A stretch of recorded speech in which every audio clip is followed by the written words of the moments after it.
자, 우리 지난주 시간에 이어서 트라우마에 대해서 제가 계속적으로 말씀을 드리도록 하겠습니다. 여러분, 이런 트라우마가 성경 가운데 제1형 트라우마에 대한 신뢰도 나오고 제2형 복합적 트라우마에 대한 신뢰도 성경에 기록되어 있는 것을 찾아볼 수가 있습니다. 복합형 트라우마에 걸렸던 장면을 여러분, 우리는 출애굽기를 통해서 찾아볼 수가 있습니다. 자, 우리가 잘 아는 대로 하나님께서 10가지 재앙을 통해서 이스라엘 백성들로 하여금 애굽 사람들이 기부합하고 출애굽할 수 있도록 허락을 합니다. 여러분, 그때 10번째 재앙이 애굽인들에게는 엄청난 참사였죠. 왜요? 하룻밤 자고 나니까 유대인의 가족 가운데 장자들이 전부 시체로 변한 거예요. 여러분 생각해 보세요. 이게 얼마나 큰 트라우마겠습니까? 그러니까 여러분, 성경 출애굽기 12장 30절 말씀에 보면 정확하게 어떻게 기록되어 있는가 하면, 그 밤에 바로와 그 모든 신하와 모든 애굽 사람이 일어나고 애굽에 큰 부르짖음이 있었으니. 큰 부르짖음, 이건 통곡을 말하는 거잖아요. 여러분, 백시온 7명의 생명, 아까운 생명을 우리가 잃었을 때 그 현장에서, 저는 가보진 않았습니다만 뉴스로 보니까 애통하는 사람이, 부르짖는 사람이, 심지어는 울다가 기절하는 사람들이 있지 않겠습니까? 자, 이게 트라우마예요. 굉장히 큰 트라우마예요. 이 트라우마의 결과가 그렇게 온 거란 말이에요. 자, 그런데요, 여러분, 출애굽기 12장 35절 36절 말씀에 보면 이 트라우마가 왔을 때 특징적인 게 뭐냐면, 사람들이 인지 능력을 상실해요. 내가 뭘 해야 되는지, 나는 누구고, 나는 여기에 왜 있는지, 이런 걸 감지를 못해. 그러니까 애굽의 모든 가정의 장자들이 죽었을 때 애굽 사람들이 이 인지 능력을 상실해 버렸어. 그래서 여러분, 이스라엘 백성들이 애굽 사람의 집에 들어가서 애굽인들이 가지고 있었던 모든 보화들을 가지고 출애굽하잖아요. 자, 그런 트라우마를 겪고 난 애굽인들이 정신을 똑바로 차리고 보니까, 아니, 우리가 이거 뭐 한 거냐? 우리가 지금 뭐 했냐? 우리가 그렇게 평생 고생하면서 모아둔 금은 보화는 다 어디 갔냐? 이스라엘 백성들이 와가지고 가져가도록 우리가 얘기한 거예요. 정신 차리고 보니까. 그러니까 어떻게 했어요? 정신 차리고 나서 보니까 본전 생각이 나는 거예요.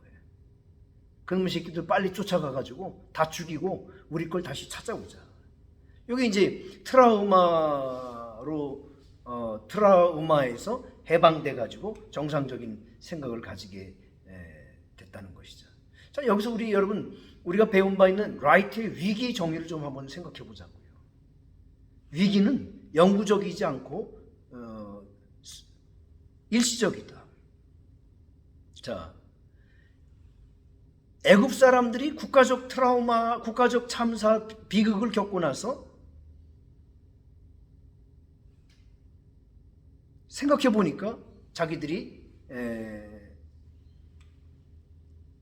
주지 말아야 될 것을 준 거예요. 자, 그런 신뢰가 출애굽기에 기록되어 있죠.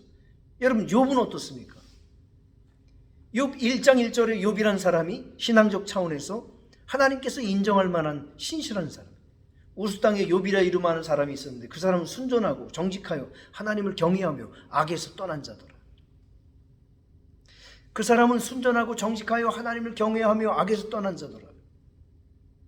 여러분, 위기라고 하는 것은 아무리 성령의 능력으로 사역하는 사람이라고 할지라도 그 위기가 예수 믿는 사람한테는 안 온다.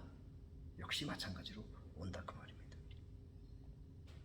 여러분, 욥은요, 이 위기가 반복적으로 오는 것을 볼 수가 있습니다. 자, 우리가 첫 번째 강의 시간에 배웠습니다만은 이런 트라우마를 갖다 첫 번째 형 트라우마, 두 번째 형 트라우마, 복합적 트라우마, 두 번째. 욥기 1장 13절로 19절 말씀해 보면 욥이 재산을 상실합니다. 이것만 해도 엄청난 트라우마인데, 그 다음에 자녀를 상실합니다. 그 다음에 건강을 상실합니다. 그리고 아내가 배반을 합니다.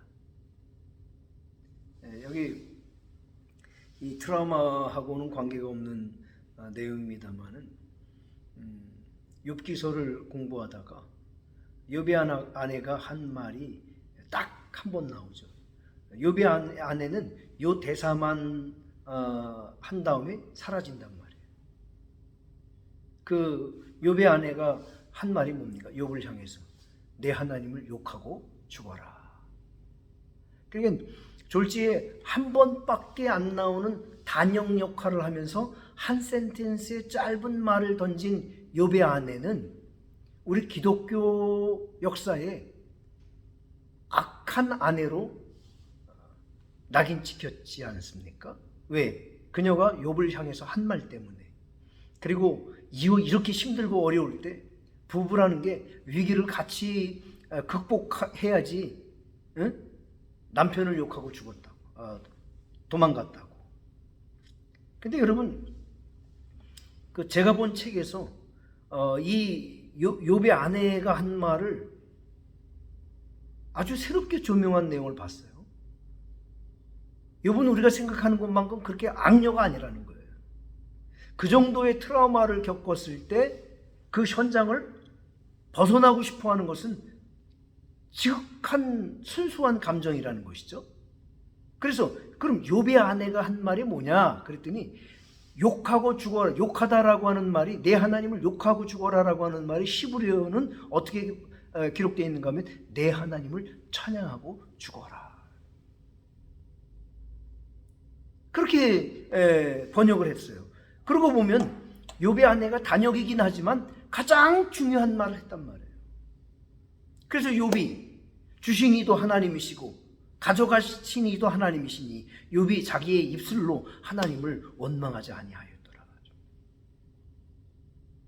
여러분, 보통 목욕탕에서 때밀고 그 다음에 목욕을 즐기는 죄송합니다. 우리 여자분들이라 그래서 죄송합니다. 여자분들이 주로 앉아가지고 삶은 계란도, 맥반석 계란도 까먹고 그 다음에 뭡니까 쌀 담근 뭐라 그러죠? 죄송합니다. 단어를 잊어버렸는데 그 아주 시원한 거 한 그릇 얼음 둥둥 띄워가지고 먹으면서 하는 대화들의 내용들을 보면 아주 길어요. 아주 많아요. 일방적으로 어떤 한 여자가 이야기를 주도해 나가는 것을 볼 수가 있어요. 근데 그 목욕탕에서, 사우나탕에서 만나서 여자들이 대화하는 내용들이 여러분 중요한 내용일까요? 아니면 중요하지 않은, 그냥 한 귀로 듣고 한 귀로 흘러버릴 내용들입니까? 맞아요. 한 귀로 듣고 한 귀로 흘러버리는 내용들이에요.